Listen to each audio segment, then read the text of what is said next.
Recording start করে দিচ্ছি। X বা টুইটারের অন্য নাম এখন x.com। এটা খোলার পরে জাস্ট সাইন আপ করার পরে এখান থেকে এডিট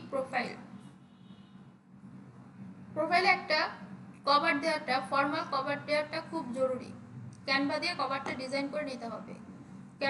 কভারে কোনো ছবি যেন আটকে না যায়, আর জাস্ট একটু ফর্মাল লাগে, এটা যেন খেয়াল করবেন, ঠিক আছে? কারণ হচ্ছে আপনার ছবিটা যদি মানে ইনফর্মাল হয় বা কভারটা যেহেতু বড় একটা জায়গা নিয়ে আসছে, এই কভারটা যদি আপনি নর্মাল ইউজ করেন, আপনার টুইটার প্রোফাইলের র্যাঙ্ক কিন্তু ডাউন হয়ে যাবে, মানে দেখতে ভালো লাগবে না। দেন আপনার নেম, একটা বায়োতে আপনার একটা হেডলাইন থাকবে, আপনার যে মেইন কাজ, নট এটা কপি করবেন না। আপনি আপনার স্কিলে Facebook ads expert, digital marketer, এরকম একটা বায়ো দিবেন। দেন আপনি আপনার স্কিলগুলা, Facebook picture, Facebook ad, Twitter marketing, email marketing শিখবেন তো একদিন, তাই না? তো এই স্কিলগুলো আপনি হ্যাশট্যাগ দিয়ে রাখবেন, যাতে আপনার প্রোফাইলটা এসইও ফ্রেন্ডলি হয়, ঠিক আছে? দেওয়ার পরে আপনার লোকেশন, আপনার ওয়েবসাইট, এখন আপনাদের কারো ওয়েবসাইট নাই, যদি না থাকে দেওয়ার প্রয়োজন নাই, তবে কেউ দারাজ কপি করে এনে দিবেন না, এটা কিন্তু অ্যাকাউন্ট আপনার, আর এটা কিন্তু পাবলিক দেখতে পারবে। আপনার ডেট অফ বার্থ, এটা দেওয়ার পরে শেষ, এগুলোতে আসতেছে। দেন এখান থেকে সেভ দিয়ে দিবেন।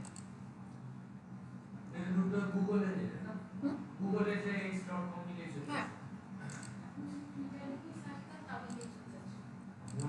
এখান থেকে টুইটার বা এক্স, এই যে twitter.com লিখে সার্চ করলেও একই জায়গায় নিয়ে যাবে।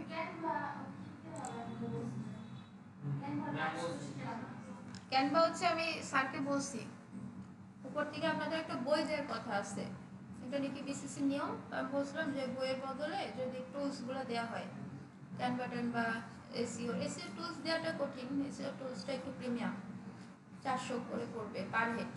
তার থেকে ক্যানভা বা এই টুলসগুলো যদি দেওয়া যায় তাহলে আপনাদের জন্য ভালো হবে, ফ্রিতে।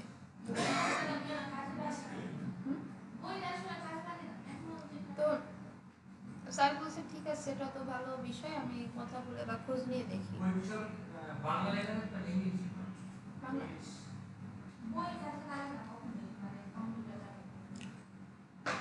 ওই যে জয়িতা ব্যানার্জিদের বই আছে না, রকমারিতে পাওয়া যায় বই।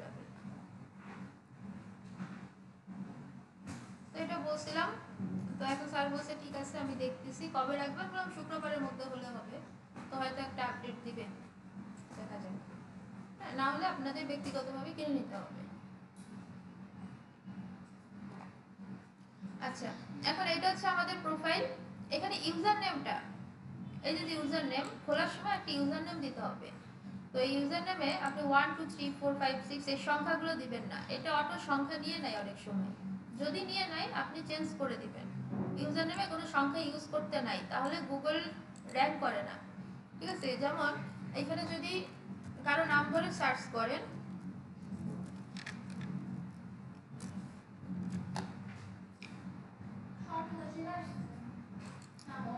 আমি তো নিজেই বলছি যে চলে আসবে।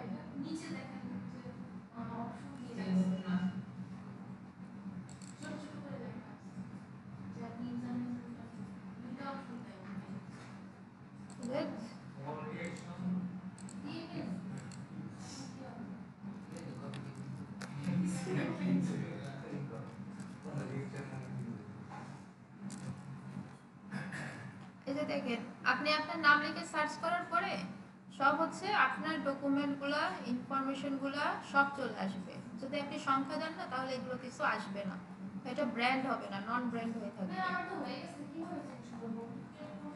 চেঞ্জ করার অপশন আছে, খুঁজেন। তো এই জন্য ইউজার নেমে সংখ্যা দিতে নাই, এবং আরও সামনে আরও অ্যাকাউন্ট করবেন, আরও অ্যাকাউন্ট খুলবেন, তাহলে কেউ সংখ্যা ইউজ করবেন না। ইউজার নেমে সংখ্যা দিলে কি, এই নাম লিখে সার্চ করলে সে আপনাকে খুঁজে পাবে, বাট শর্মিলা আচার্য 100 বা শর্মিলা আচার্য 750, তাহলে তাকে লিখতে হবে কি শর্মিলা আচার্য 750, মানে এই সংখ্যাটাও তাকে মনে রাখতে হবে। এটা কি কঠিন না? খারাপ তো, এটা ঝামেলা। এই জন্য আমরা সংখ্যা ইউজ করব না। এরপরে আমাদের এই হ্যাশট্যাগুলো দিবে, সব ঠিক আছে।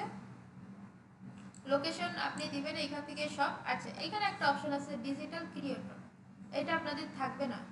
এটা হচ্ছে প্রফেশনাল মুডে আছে। এখন টুইটারে অ্যাড চালাতে গেলে প্রফেশনাল মুড দরকার হয়, ঠিক আছে? এটা হচ্ছে এখন প্রফেশনাল মুডে আছে, তাই হচ্ছে ক্যাটাগরি দেখাচ্ছে। আপনাদের প্রফেশনাল মুডে থাকবে না, এই জন্য আপনাদের নর্মাল মুড দেখাবে। প্রফেশনালে কিভাবে নেবেন, কেন নেবেন, এটা আমরা আলোচনা করব। আচ্ছা, এরপরে হচ্ছে পোস্ট করতে হয় টুইটারে। এখান থেকে পোস্ট করার পরে এখান থেকে টুইট করতে হয়। এই পোস্টগুলোকে বলে টুইট করা। আমরা ফেসবুকে পোস্ট বলি, এখানে বলে টুইট। এই যে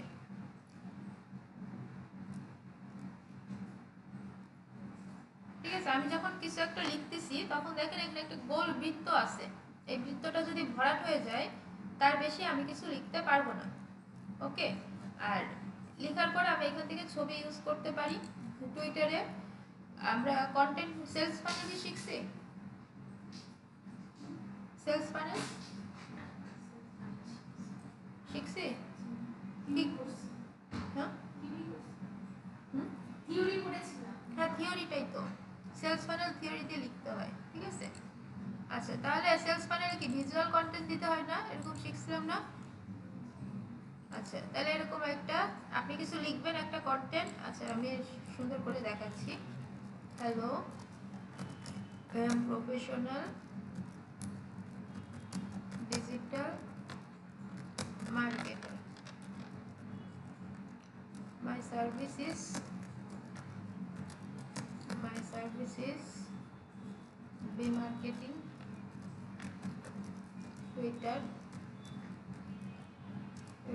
টুইটার, তারপরে লিঙ্কডইন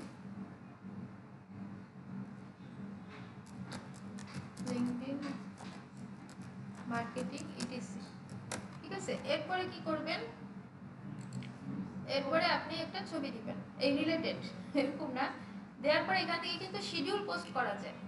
টুইটারে পোস্ট করার নিয়ম হচ্ছে রাত 2টা থেকে, আমাদের দেশে রাত 2টা থেকে ভোর 6টা 5টা এই টাইমগুলোতে পোস্ট করা ভালো। রাত 1:30, 2টা, 3টা। হ্যাঁ, তো আপনি শিডিউল আকারে সেট করে রাখবেন যে আপনি কখন পোস্ট করতে চান। 28 তারিখে পোস্ট করতে চান, মোটেও না, আমি 23 তারিখ না, আজকে 24 তারিখে পোস্ট করতে চাই। আবার কয়টার সময় পোস্ট করতে চাই আমি? 2:25 AM। তার মানে কি রাত 2:25 করতে চাই, যাতে হচ্ছে এটা কিন্তু বাংলাদেশি স্ট্যান্ডার্ড টাইম, যাতে করে বিদেশি লোকদের কাছে এটা সকালবেলা ভোরবেলা পৌঁছে, যাতে তারা আমার পোস্টগুলো দেখতে পারে। সো টুইটারে ম্যাক্সিমাম পোস্টই আপনার রাতের দিকে শিডিউল করে রাখতে হয়। হ্যাঁ, কারণ রাতে তো আমরা জেগে থাকা সম্ভব না, ঠিক আছে? দেন এখান থেকে কনফার্ম, তাহলে শিডিউল করা শেষ এবং রাত 2টা 2:30টার সময় এটা পোস্ট হয়ে যাবে। ক্লিয়ার? আচ্ছা, এবার হ্যাঁ, এবার হচ্ছে টুইটারে র্যাঙ্ক বাড়ানোর দরকার না, প্রতিটা পোস্টে ইমপ্রেশন রিঅ্যাক্ট আসা দরকার না? দরকার। তো এর জন্য একটা সাইট আছে ট্রেন্ড 24। ট্রেন্ড 24-এ গেলে টুইটারে ট্রেন্ড হয়, বলে না? শুনছেন কখনো যে এখন কোন ট্রেন্ড চলতেছে? বা কিছু হলে টুইটারে পোস্ট করো, ট্রেন্ড বাড়াও, ট্রেন্ডিং করো, হ্যাশট্যাগ দাও, শুনছেন? সো এখন এটা হচ্ছে ট্রেন্ড। টুইটারে যে হ্যাশট্যাগুলো ট্রেন্ডে আছে, ট্রেন্ড কোথায় থাকে? এইদিকে দেখা যায় হ্যাশট্যাগ, যে কোনো একটা টপিক আলোচনায় থাকে, ওটাকে বলে ট্রেন্ডিংয়ে থাকা। তাহলে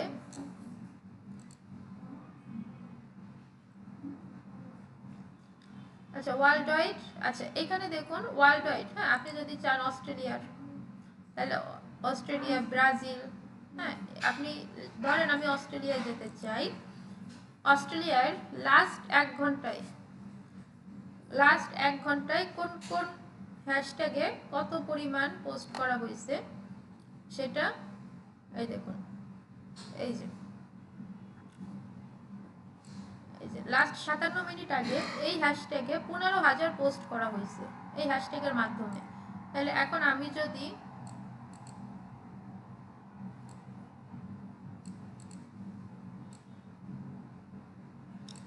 আমি যদি এইটাকে কপি করে দিয়ে দিই, হ্যাঁ এই হ্যাশট্যাগটা কপি করে নিই, তাহলে আমার কিন্তু র্যাঙ্ক ওঠার একটা চান্স আছে না অস্ট্রেলিয়ার মানুষের কাছে? আছে। তো কিন্তু এখন কথা হচ্ছে এটা বেশি ইউজ করা যাবে না, কারণ টুইটার খুব সেনসিটিভ অ্যাকাউন্ট, এটা অনেক ব্যান খায়। হ্যাঁ, এটা অনেক ব্যান হয়ে যায়। ঠিক আছে, তো একটা সর্বোচ্চ দুইটা, দুইটা না করলেও ভালো হয়, একটা সর্বোচ্চ বা সর্বোচ্চ দুইটা, একটা হ্যাশট্যাগ দিবেন আর বাকিগুলো রিলেভেন্ট হ্যাশট্যাগ দিবেন। আপনার যদি ফেসবুকের টপিক হয় তাহলে ফেসবুক মার্কেটিং, এই যে ফর্মাল বা রিলেভেন্ট হ্যাশট্যাগ যেগুলো, তারপরে ডিজিটাল মার্কেটিং, এরপরে হচ্ছে যেগুলো আপনার সার্ভিস বা আপনি যেগুলোর উপরে লিখছেন সেই টপিকগুলো এখানে দিবেন। ওকে, দেওয়ার পরে এখান থেকে পোস্ট করে দিবেন। তাহলে টুইটার ট্রেন্ড থেকে আমরা একটা হ্যাশট্যাগ আনবো, বাকিগুলো রিলেভেন্ট হয়ে পোস্ট করে দিব। ওকে ওকে,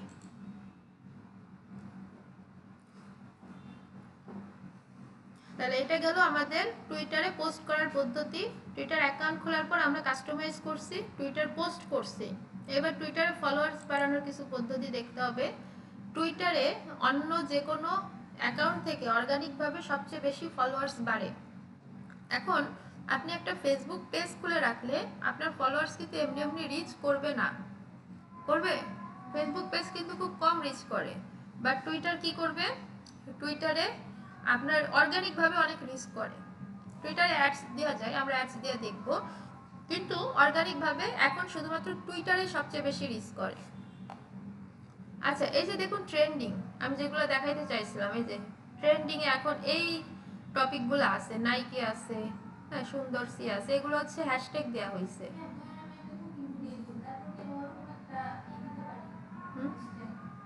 আপনি একটা কুকিং ভিডিও, হ্যাঁ সব, এটা হচ্ছে একটা ওয়ে, মানে সো কল্ড স্প্যামিং ওয়ে, ভুল ওয়ে কিন্তু কাজের। ঠিক আছে, তো এখান থেকে আবার বেশি দিবেন না, যে এখানে দেখুন 718 কে, আপনি এখানে 1 মিলিয়ন, আপনি যদি এই দুইটাই দেন হঠাৎ করে টুইটারের ইমপ্রেশন বাইরে যাবে না আপনার অ্যাকাউন্টের, তখন অ্যাকাউন্টটা ব্যান করে দিবে, অ্যাকাউন্টটা সরাই দিবে। সর্বোচ্চ একটা, সর্বোচ্চ একটা দিবেন, সর্বোচ্চ একটা, এবং মনে রাখবেন সর্বোচ্চ একটা মানে একটাই।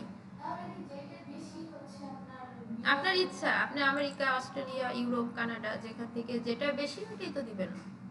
দেওয়ার পরে তারপরে আপনি নর্মাল যে ম্যানুয়াল হ্যাশট্যাগ সেটা দিবেন।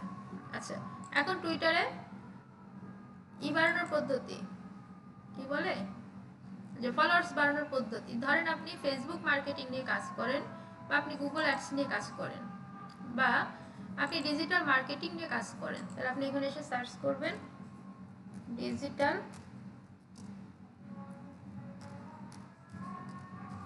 মার্কেটিং, লিখে এন্টার। আচ্ছা, এবার এখান থেকে পিপুলে চলে যাবে।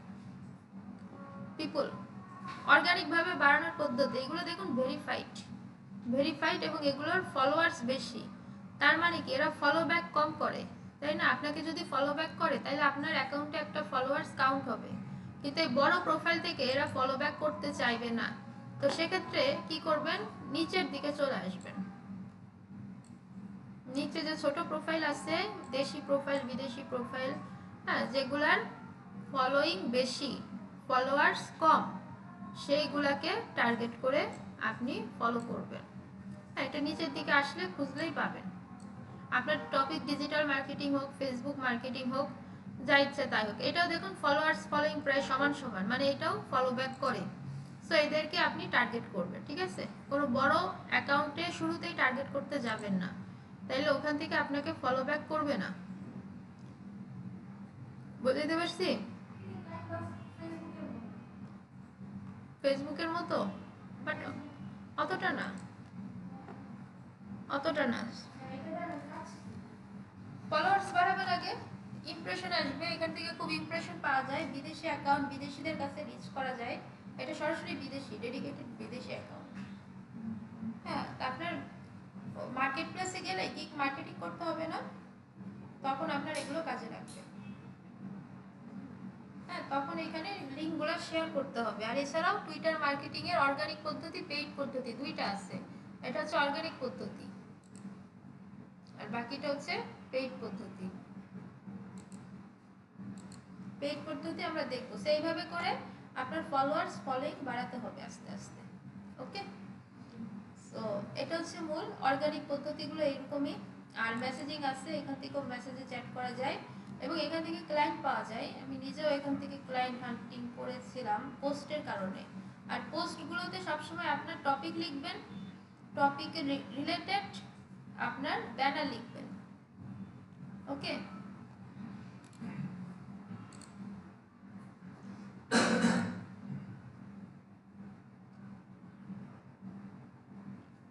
আচ্ছা, টপিক রিলেটেড ব্যানার বানাবেন। ওকে, ওই যে কপিরাইট, যেটা কপিরাইট করে করে পোস্ট করবেন। বুঝতে পারছি? বুঝছেন? হ্যাঁ, অর্গানিক পদ্ধতিটা এইটাই। আপনার আগে প্রোফাইলটা কমপ্লিট করে আনেন। নেক্সট ডে এক্সাম আছে, এক্সামটা দেন। ফেসবুক অ্যাডসের উপর গুরুত্ব বেশি থাকবে এক্সামে, বাকিগুলো থাকবে কিন্তু পিকচারটা রাখতেছি না, বাকি সব কিছু থাকবে। ওকে, আর ফেসবুক অ্যাডসে গুরুত্ব বেশি। এটা হচ্ছে অর্গানিক পদ্ধতি। এখান থেকে ফলোয়ার্স বাড়াতে হবে, অ্যাকাউন্ট ওপেনিং করে ফেলবেন। ইনস্টাগ্রাম, টুইটার, পিন্টারেস্ট, কোয়ারা, লিঙ্কডইন, যতগুলো আছে করে ফেলবেন। ঠিক আছে? হ্যাঁ, বাকি সবগুলো খুলে ফেলেন। আপনাদের সব সোশ্যাল মিডিয়া লিংক জমা দিতে হবে। হ্যাঁ, সবগুলো জমা দিতে হবে। আমি শিট দেবো, আপনারা খুলে ফেলেন আজকালকের মধ্যেই, যত খুলতে পারেন। সোশ্যাল মিডিয়া যত খুলবেন তত ভালো। আর এটা হচ্ছে অর্গানিক পদ্ধতি ছিল। এই পদ্ধতিটা আগে ফলো করেন, ফলোয়ার্স ফলোইং বাড়ান, তারপরে আমরা পেইড পদ্ধতি, নেক্সট ক্লাসে পেইড পদ্ধতি দেখবো শুক্রবারই।